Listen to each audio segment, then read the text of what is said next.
अदीहि भगवो ब्रह्मविद्यां वरिष्ठां सदा सद्भिर्सेव्यमानां निगूढां यया चिरात् सर्वपापं व्यपोह्य परात् परं पुरुषं याति विद्वान् तस्मै सहोवाच पितामहस्य श्रद्धा भक्ति ध्यान योगादवैः न कर्मणा न प्रजया धनेन त्यागेनैके अमृतत्वमानसुः परेण नाकं निहितं गुहायां विभ्राजते यद्यतयो विशन्ति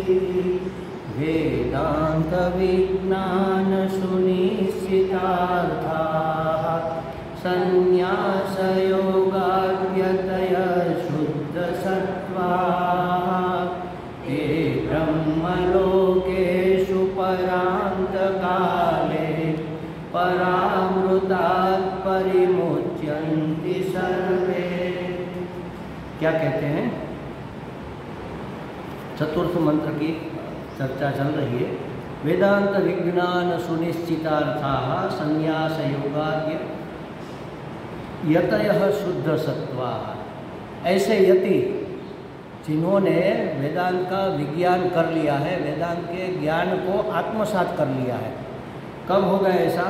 तो जब विवेकपूर्ण वैराग्य के कारण जिसका मन सभी विषयों के पदार्थों के आकर्षण से मुक्त हो गया है और विषयों के आकर्षण के कारण होने वाला विक्षेप भी जिसके मन से मिट गया है, ऐसे यति लोग अपने शांत और अंतर्मुख मन में अमरत्व की प्राप्ति कर लेते हैं।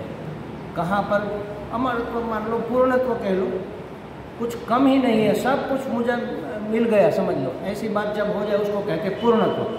न तो मुझ में कुछ कमी है, न तो मेरे पास कुछ कमी है, जो है मोर देन सफिशिएंट, पर्याप्त से भी अतिरिक्त है, ज़्यादा है। ऐसा जब संतोष कब होगा?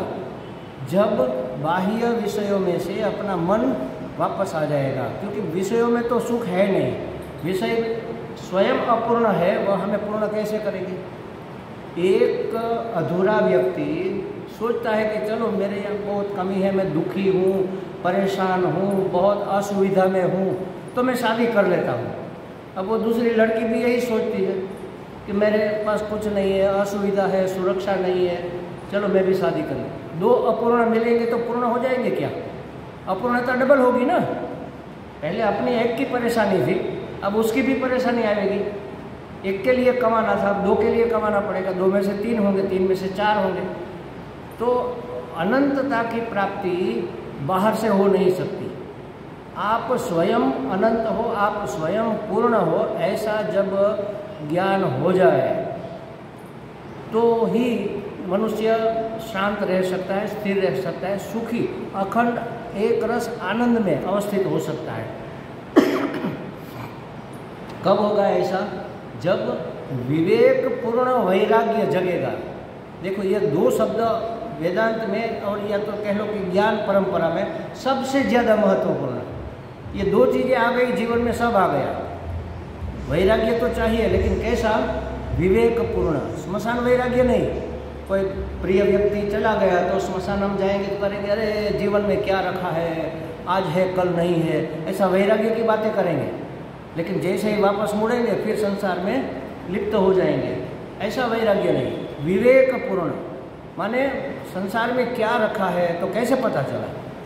हमने उसका अन्वेषण किया। परीक्ष्य लोकान कर्मचितान, इस लोक की परीक्षा की। जो भी हमने प्राप्त किया पूरी आपाधापी से, पूरी मेहनत से, इधर उधर दौड़ धूप करके प्राप्त किया कि चलो एक बंगलो बन जाए तो फिर बस सुख ही सुख है।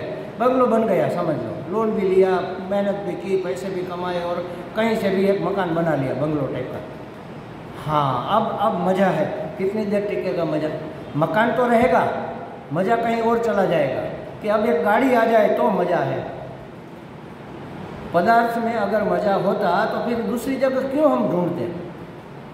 जैसे समझो हरिद्वार जाना है, आपने गए, हम 2-3 लोग रेलवे स्टेशन पर टिकट लेने के लिए, अब तो ऑनलाइन हो गया, लेकिन समझो कि गए और वीनू भाई जी को टिकट मिल गया, उसके पीछे मैं खड़ा हूँ, वो फुल हो गया, अब नहीं है। तो कोई एजेंट आता है, वो कहता है, वो जो आता है ना बीच वाला, वो कहता है कि स्वामी जी टिकट चाहिए, 100 रुपया ज़्यादा लगेगा, मैं आपको दूंगा। तो मैं क्या कहूँगा, कह रहे नहीं 100 नहीं 200 ले ले, लेकिन मुझे टिकट दे दे, हमें कैंप में जाना है, स्वामी जी के शिविर में जाना है।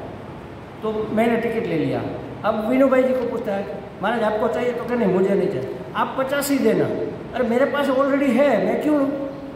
जिसके पास है वो बाहर से क्यों ढूंढेगा? तो जिसने अपने अंदर के एक रस अखंड आनंद को पहचान लिया, वो कहाँ रसगुल्ले में खुशी ढूंढता फिरेगा, कहाँ वो टीवी सीरियल में खुशी ढूंढता फिरेगा। वो तो सब क्षुल्लक लगता है, वो तो ठीक पूरा क्या कहते हैं, वो प्रतिछाया है, आभास है मात्र। हमारे अंदर जो आनंद है उसकी प्रतिछाया है, ये प्रतिबिंब है हमारे सुख का। तो यह विचार करके जब पता चलता है कि किसी भी कर्म से पूर्णत्व की प्राप्ति नहीं हो सकती, चाहे ये प्राप्त करो, चाहे बंगलो लो, चाहे गाड़ी लो, चाहे शादी करो, चाहे पद प्राप्त करो, चाहे प्रतिष्ठा प्राप्त करो, चाहे पैसे धनवान बन जाओ, कभी पूर्णता प्राप्त नहीं होगी। आज तक किसी को नहीं हुई। पूरे वर्ल्ड का जो यूनो है, यूनो का प्रेसिडेंट बना है, वो भी अपने आप को अधूरा मानता है।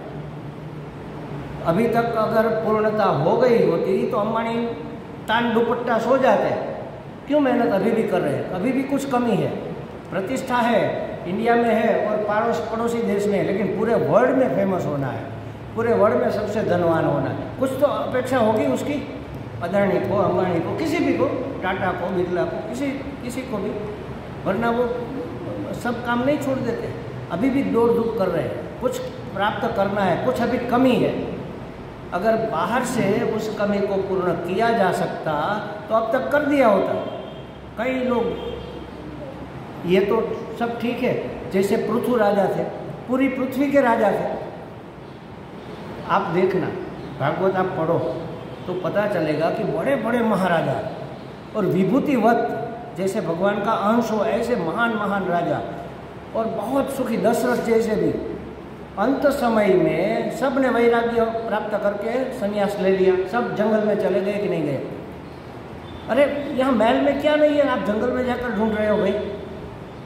बात आई समझ में। एक भी भिखारी महापुरुष नहीं बना। गौतम बुद्ध भिखारी थे, राजकुमार थे। महावीर स्वामी कौन थे?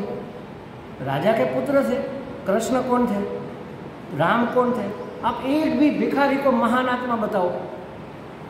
जिसके पास है ही नहीं, कुछ छोड़ेगा क्या? इसका मतलब ये नहीं है कि धनवान ही महापुरुष बनते हैं। जिसके पास धन नहीं है वो जान लेते हैं कि ये इसकी जरूरत नहीं है, तो वो भी बन जाते हैं। वो ज्ञान समृद्ध है। 2 वित्त, कल हमने बात की थी, 2 प्रकार के वित्त होते हैं, एक मानुषवित्त और एक दैव वित्त। मानुषवित्त हमारी धन दौलत संपत्ति, गाड़ी बंगलो इत्यादि, और दैव वित्त माने हमारे अंदर जो गुण है, दैवी गुण, वो दैव वित्त है, जिससे पुण्य प्राप्त होता है, पुण्य से सुख प्राप्त होता है। इस धन से भी तो हम सुख ही प्राप्त करना चाहते हैं ना। पैसे है तो चलो सुविधा, ऐसी लगवा लिया, अब गर्मी नहीं होगी, सुख मिला। तो दैव वित्त में पुण्य प्राप्त किया तो गर्मी में बाहर नहीं जाना पड़ेगा, घर बैठे काम हो जाएगा, अगर हमारे पुण्य पके हैं तो। ये दैव वित्त है। तो दैव वित्त लेकर, माने दैवी संपत्ति लेकर कोई पैदा हुआ, चाहे गरीब घर में ही क्यों ना हो, तो वो भी महापुरुष बन सकता है। लेकिन इस जगत के किसी भी विषय में इतना सामर्थ्य नहीं है कि हमें पूर्ण कर सके, या तो हमें आनंद दे सके। सुविधा दे सकता है, सुविधा मिल सकती है। हम कहते हैं ना, कई बार हमने सुना भी होगा, व्हाट्सएप में सब जगह आता है कि धन से हम ये बेड, क्या कहते हैं उसको, पथारी, वो खरीद सकते हैं, लेकिन नींद नहीं खरीद सकते। पैसे से भोजन लिया जा सकता है, भूख कहाँ से लोगे? भूख ही नहीं लगे तो फिर क्या करेंगे? भोजन का खाएंगे तो उल्टा दर्द होगा। घोड़े को हम तालाब के पास ले जा सकते हैं, लेकिन पानी नहीं पिला सकते, वो तो वो पिएगा तो ही पिएगा। तो पैसे से, संबंध से सुविधा मिल सकती है, सुख नहीं मिल सकता। हमारे सुविधा अलग चीज़ है और सुख माने आनंद अलग चीज़ है। आनंद अंदर से आता है, सुविधा बाहर से आती है। अब कहाँ अंदर की बात, कहाँ बाहर की बात? दोनों का मिलन कैसे होगा, एक पूर्व है एक पश्चिम है। तो आनंद तो अपना स्वभाव है, अपना स्वरूप है, जान लेना है कि बस जो है सो है, बस मौज है। भगवान ने हमें इतना दिया है, हमारे अधिकारित्व से अनेक अनेक अनेक गुना, हजारों हजारों गुना ज़्यादा दिया है। अपने आप को जानो, अपने आप को पहचानो कि हमारे में क्या सामर्थ्य है, जो हमें मिला है उसके लिए हम अधिकारी है क्या। जो हमें प्रतिष्ठा मिल रही है, वास्तव में हम इतने प्रतिष्ठा प्राप्त करने के योग्य है।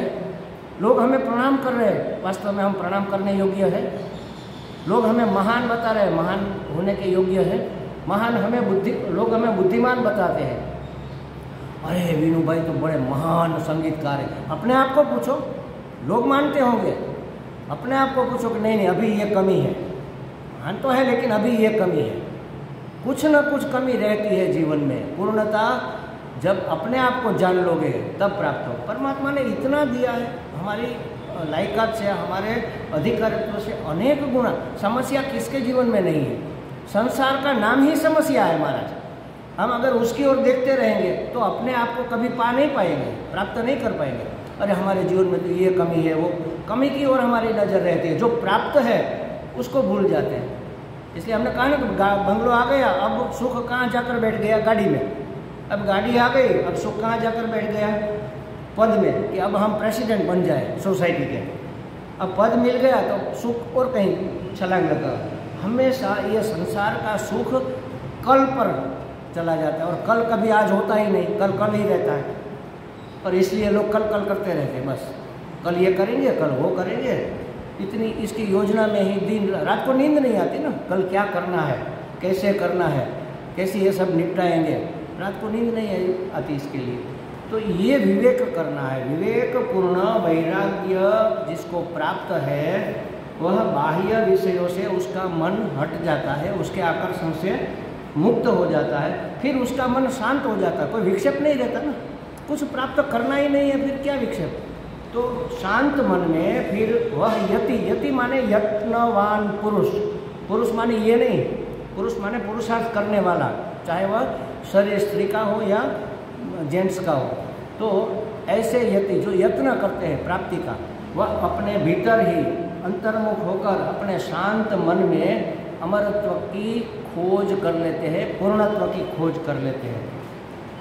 तो कहते हैं कि तो जो समझ चुका है जगत के पदार्थों के उपभोग से प्राप्त होने वाला सुख आभास मात्र है, वास्तविक नहीं है, ऐसा जो समझ गया है, जिन्होंने मन से ही सर्व भोगों की आसक्ति का त्याग कर दिया है और ज्ञान के अतिरिक्त अब उसको किसी चीज़ का मूल्य नहीं है, किसी विषय में सुख भोग बुद्धि नहीं है, ऐसे यदि कैसे होते हैं? तो उसका परिचय अब ये चतुर्थ मंत्र में दिया है। वेदांत विज्ञान सुनिश्चितार्थाः संन्यास योगाद्यतः शुद्ध सत्वाः ते ब्रह्मलोकेषु परांत काले परिमुच्यन्ति परावृतात् सर्वे। ये एक एक चरण हम समझते जाएंगे। पहले है वेदांत विज्ञान सुनिश्चितार्थाः, मतलब जिन्होंने मैं ब्रह्म हूँ ऐसा विशेष ज्ञान दृढ़ कर लिया हो। और 3-4 लक्षण देते हैं ऐसे यति के। सबसे पहला, जिन्होंने मैं ब्रह्म हूँ ऐसा विशेष। देखो, ज्ञान 2 प्रकार का होता है, एक सामान्य ज्ञान, एक विशेष ज्ञान। जैसे मुझे कोई कहे कि भाई किसी का नाम लेकर, मानो कि कहे दीपा बहन को आप जानते हो, तो हाँ मैं जानता हूँ। तो वो कौन है, किसकी बेटी है, वो तो मुझे पता नहीं।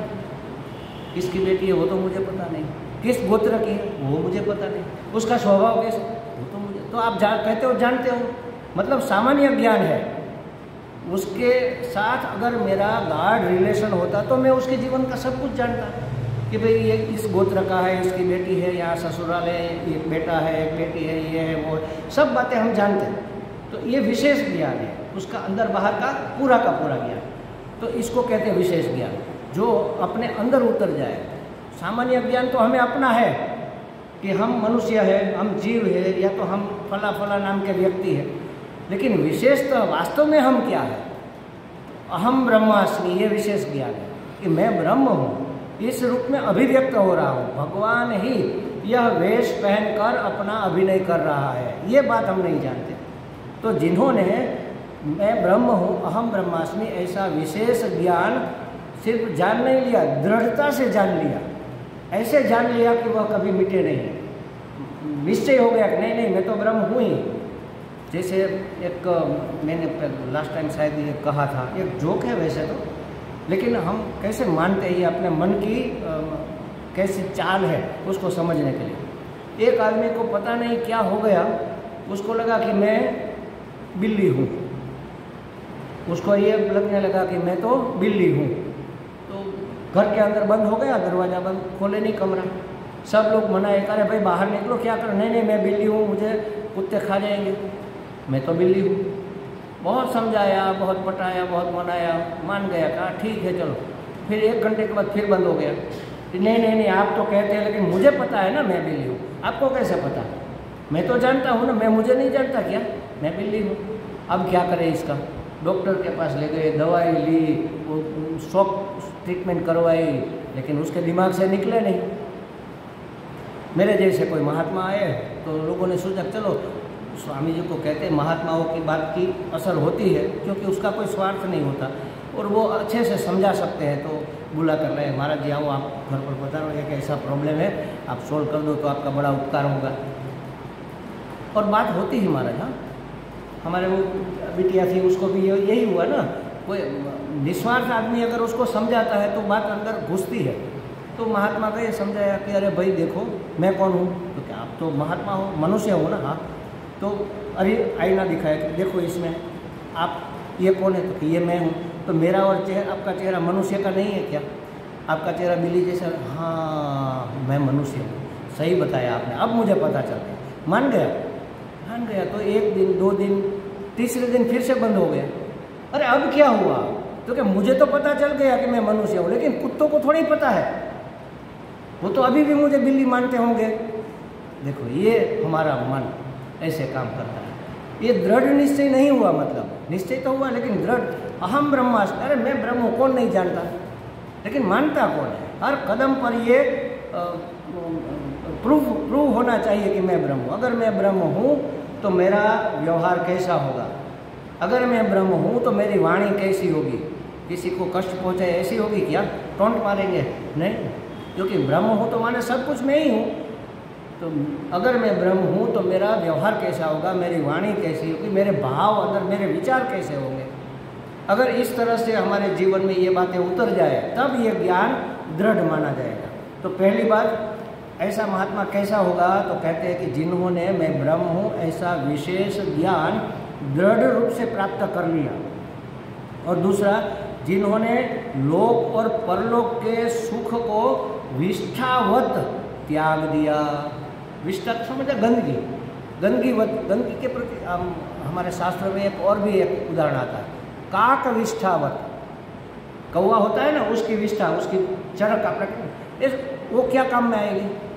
गाय का गोबर है तो कुछ काम में तो आएगा, उपले बनेंगे, लिपने के लिए, यज्ञ के लिए, कहीं पर काम आएगा। काक विष्ठा कहाँ काम आएगी?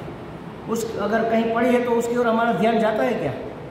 उसका रजिस्ट्रेशन अंदर होता है, उसकी ओर हमारा कोई ध्यान ही नहीं होता ना, उसका कोई मूल्य ही नहीं है।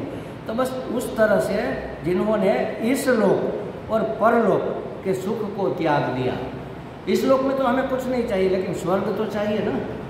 उसको तो स्वर्ग भी नहीं चाहिए, मुक्त होना है। क्यों? स्वर्ग वो भी तो क्षणिक है ना, क्षीणे पुण्य मर्त्य लोके विसंति, फिर से आना पड़ेगा। तो हमें तो नित्य और सत्य है वही वस्तु चाहिए। तो दूसरी बात ये हुई। और तीसरा, जिनके राग द्वेष आदि सब निकल गए हैं, माने शुद्ध सत्वा हो गया है, जिसके अंदर न तो किसी वस्तु के प्रति राग है, न तो किसी व्यक्ति के प्रति कोई द्वेष है। राग माने अनुकूल के प्रति राग होता है और प्रतिकूल के प्रति हमारा द्वेष होता है। तो उसको अनुकूल प्रतिकूल जैसी कोई चीज़ ही नहीं है, जो है सो है बस। न तो उसके प्रति कोई राग है, न तो कोई आसक्ति है, न तो कोई विरक्ति है, बस राग द्वेष रहित। इसको कहते हैं शुद्ध सत्वा, अंतःकरण। सत्वा माने अंतःकरण, शुद्ध हो गया है इसका, ऐसा होता है यति। और एक बात, हाँ चौथी बात बीच में ये रह गई, ऐसा होने के बावजूद भी, लेकिन फिर भी जिन्हें किसी प्रतिबंध के कारण साक्षात अपरोक्ष अनुभव नहीं हुआ, अब ये समझना पड़ेगा साक्षात अपरोक्ष अनुभव। ये देखो हमारी ये इंद्रियां है ना, उसको अक्ष कहते हैं। पांचों इंद्रियों को, आँख को तो अक्ष कहते ही है क्योंकि वह मुख्य है, इसलिए उसको अक्ष कह दिया। लेकिन पांचों इंद्रियों का नाम अक्ष है। कान, नाक, जिह्वा माने रसना, और आँख ये त्वक स्पर्श इंद्रिया, और घ्राण खुशबू।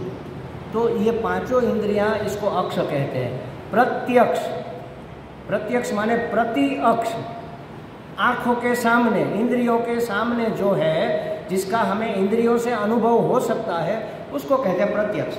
आप मेरे प्रत्यक्ष हैं, मैं आपके प्रत्यक्ष हूँ, ये होल हमारे प्रत्यक्ष है, ये सब नज़र के सामने है, समझ लो। अभी हमारा घर हमारे प्रत्यक्ष नहीं है, अभी राजकोट की मेरी कुटिया मेरे प्रत्यक्ष नहीं है, समझ। प्रत्यक्ष का मतलब इतना ही है कि हमारी इंद्रियों के बिल्कुल सामने, इंद्रियों का विषय बन सके, इंद्रियों से जिसको जाना जा सके, वह सब प्रत्यक्ष कहा जा सके। तो इस अर्थ में अगर देखें तो पूरा जगत प्रत्यक्ष है, क्योंकि इंद्रियों से हम उसको जानते हैं। तो पूरा जगत अभी नहीं है तो भी उसको प्रत्यक्ष ही कहेंगे। हमारे संपर्क में आने वाले, हमारी इंद्रियों के पकड़ में आने वाली वस्तु प्रत्यक्ष। अब परोक्ष क्या कहते हैं? पर माने दूर, अक्ष माने इंद्रिया, इंद्रियों से जो दूर है उसको परोक्ष कहते हैं। अब ये परोक्ष कैसे पता चलता है? तो कहते हैं कि उसको जानने के लिए दो है, एक अनुमान प्रमाण और दूसरा है शब्द प्रमाण। दो तरह से हम परोक्ष चीज़ों को जानते हैं। थोड़ा गंभीर है लेकिन समझना बड़ा आनंद आएगा। अनुमान प्रमाण और शब्द प्रमाण। अनुमान प्रमाण क्या है? जैसे समझो कि हम ऋषिकेश गए हैं, अपने आश्रम में बैठे, हरिद्वार गए आश्रम में बैठे, और सामने हिमालय दिख रहा है। तो हमने देखा कि अरे वहाँ तो धुआं निकल रहा है, आग नहीं दिख रही, धुआं निकल रहा है। तो हम क्या कहेंगे? वो पहाड़ पर आग लगी है। आग तो दिखती नहीं ना, तो कैसे पता चला? धुआं देखकर अनुमान हुआ। यत्र यत्र धुआं तत्र तत्र वह्नि, ऐसा नियम है, जहाँ जहाँ धुआं है वहाँ वहाँ अग्नि होगी, क्योंकि यह हमारा पूर्व का अनुभव है। घर में चूल्हा जलता है तो आग होती है तो धुआं निकलता है, तो हमें अब पता है, हमारा अनुभव है कि जहाँ आग होती है वहाँ धुआं होता है, और जहाँ धुआं होता है वहाँ आग होती है। हिमालय के ऊपर, शिखर के ऊपर हमने धुआं निकलते देखा, तो कहीं नीचे पेड़ के नीचे, कहीं आड़ में टेकरी के पीछे कहीं आग होगी। फिर आग वो कौन सी है वो अलग बात है, लेकिन आग होगी। तो ये अनुमान प्रमाण, देखो ये परोक्ष है ना, हमने आग देखी नहीं, लेकिन अनुमान से हमने जाना कि वहाँ आग है, यह अनुमान प्रमाण हो। अब दूसरा लो शब्द प्रमाण। अब उसके लिए एक प्रयोग करते हैं। चलो आप आँख बंद कर दो, मैं शब्दों से एक वस्तु का वर्णन करूँगा, आपकी नज़रों के सामने वो चीज़ आएगी। शब्द प्रमाण होता है। देख लो, हिमालय है, चारों तरफ हरी हरी पहाड़ियाँ हैं, बीच में बड़ा सा शांत और स्वच्छ तालाब है, उसमें लाल लाल बड़े बड़े खुशबूदार कमल खिले हुए हैं, और कहीं दूर एक पेड़ के ऊपर से कोयल की कुहूक सुनाई देती है, ठंडी ठंडी हवा चल रही है, बड़ा आनंद आ रहा है, बड़ी खुशी हो रही है। इतना शांत, इतना सुंदर एटमॉस्फेयर तो हमने कभी जाना ही नहीं, जैसे स्वर्ग में आ गए। अब आँख खोलो, आँख खोलो, दिखा आपको? कहाँ था? हमारे मन से देखा हमने। तो ये हुआ शब्द प्रमाण। शब्दों से हम नवलकथा जब हम पढ़ते हैं तो हमारे सामने सब पूरा आता है कि नहीं आता? ये है शब्द प्रमाण। तो ये प्रत्यक्ष नहीं, आँख के सामने नहीं है, मन के सामने जो है, क्योंकि मन इंद्रिय तो है, लेकिन ये चक्षु नहीं कह सकते उसको, मन अलग चीज़ है, इंद्रियों के पीछे मन रहता है। तो जो इंद्रियों से नहीं दिखता वो मन से देख लेते हैं। ये अपरोक्ष वस्तु थे, प्रत्यक्ष और परोक्ष। प्रत्यक्ष माने आँख के सामने, परोक्ष माने आँख या इंद्रियों के प्रतिकूल, उसके पीछे, ये परोक्ष ज्ञान हुआ। ये प्रत्यक्ष ज्ञान हुआ कि इतनी माताएं बैठी हैं, इतने भाई लोग बैठे हैं, ये प्रत्यक्ष ज्ञान हुआ। और शाम को तो 80-90 लोग होते हैं। ये कैसे तय किया? अनुमान से। डेली आते हैं इतने लोग, 80-90 पूरा हॉल भर जाता है, तो अनुमान किया कि डेली आते हैं तो आज भी आएंगे। तो ये अनुमान प्रमाण है। और शब्द प्रमाण, कोई वर्णन करेगा, जैसे हमने अभी मानसरोवर का वर्णन किया, तो वास्तव में हमें फील हुआ ना कि खुशबूदार आ रही है कोयल की कुहू, बड़े बड़े कमल खिले, सरोवर दिखा, पहाड़ दिखा, पेड़ पौधे दिखे, तो ये शब्द प्रमाण है, ये परोक्ष ज्ञान है। ये प्रत्यक्ष ज्ञान व परोक्ष ज्ञान। परोक्ष ज्ञान में दो विभाग हैं। अब न तो प्रत्यक्ष ब्रह्म का ज्ञान हो सकता है, न तो परोक्ष हो सकता है। उसको कहते हैं अपरोक्ष अनुभूति।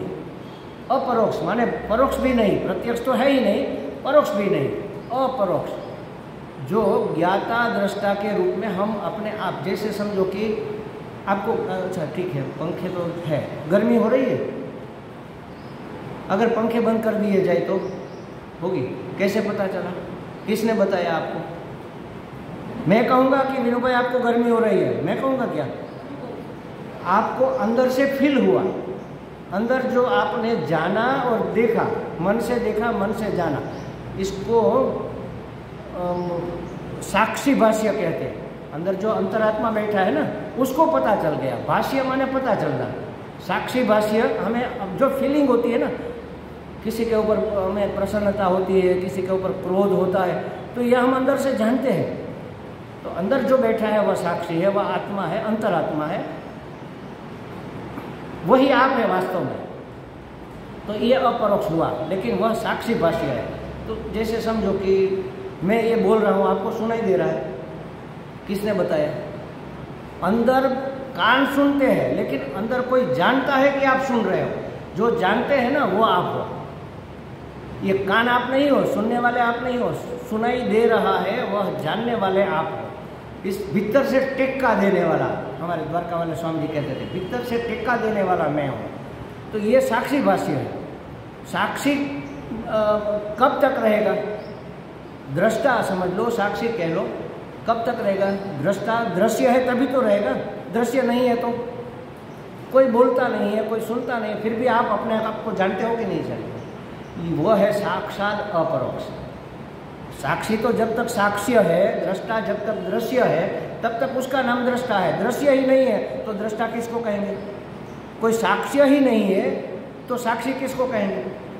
कोई शब्द ही नहीं बोला जा रहा तो अंदर सुनेगा कौन? तो साक्ष्य नहीं रहा, लेकिन है जो चैतन्य अंदर बैठा है वह आपका स्वरूप है, वो साक्षात अपरोक्ष वस्तु है, वह आपका साक्षात अपरोक्ष विषय है। उसको जानने के लिए आपको इंद्रियों की जरूरत नहीं है, मन बुद्धि की जरूरत नहीं है। नहीं, बुद्धि नहीं है, वो अपने आप को नहीं जानता, ऐसा है क्या? उसके लिए सूर्य चंद्र की प्रकाश की आवश्यकता नहीं। अंधेरे कमरे में बैठे सोए हैं और कोई दरवाज़ा खटखटाएगा, भाई अंदर कौन है, भाई बोलो अंदर कौन है, तो आप क्या कहोगे? ठहरो, मैं लाइट करके पहले देख लूँ कि मैं हूँ कि नहीं हूँ, फिर बताता हूँ। ऐसा तो नहीं है ना। हम कहेंगे अरे मैं हूँ, फिर कहेंगे मैं कौन?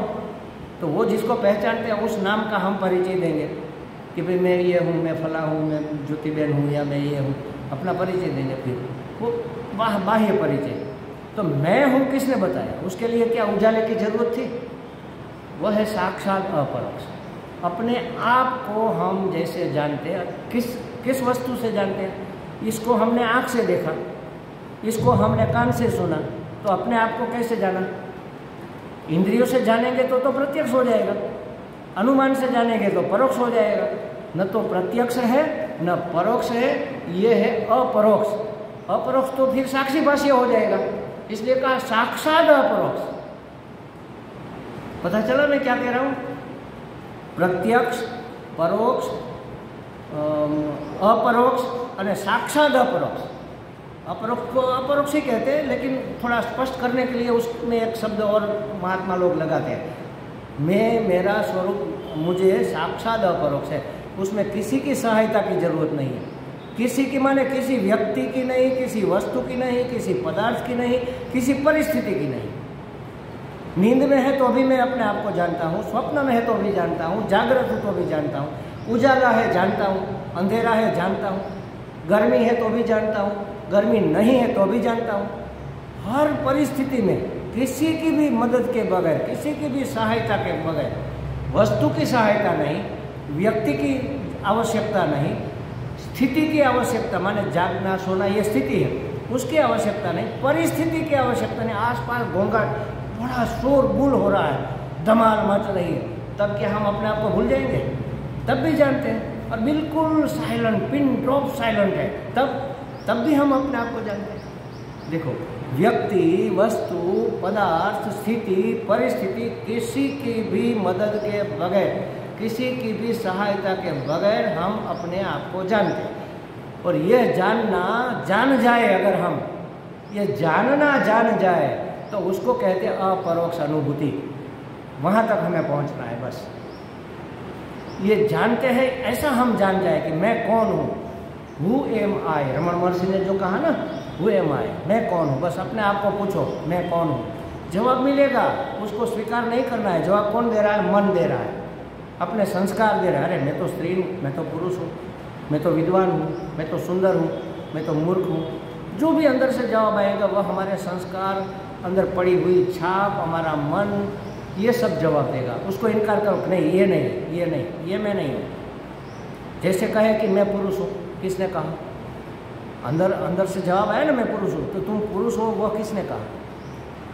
तो कहा मन ने कहा। तो मन तो मैं हूँ नहीं, मैं कौन हूँ? फिर से पूछो। एक सवाल और पार हो गए रमन महर्षि। देखो, ये बड़ी अद्भुत चीज़ है, लेकिन ये हमारी पहुँच के बाहर है। इसलिए ये विधिवत जाना पड़ेगा, अपना अंतःकरण शुद्ध करना पड़ेगा, सेवा से राग द्वेष दूर करना पड़ेगा, मन को शांत करना पड़ेगा, तब बातें समझ में आएगी।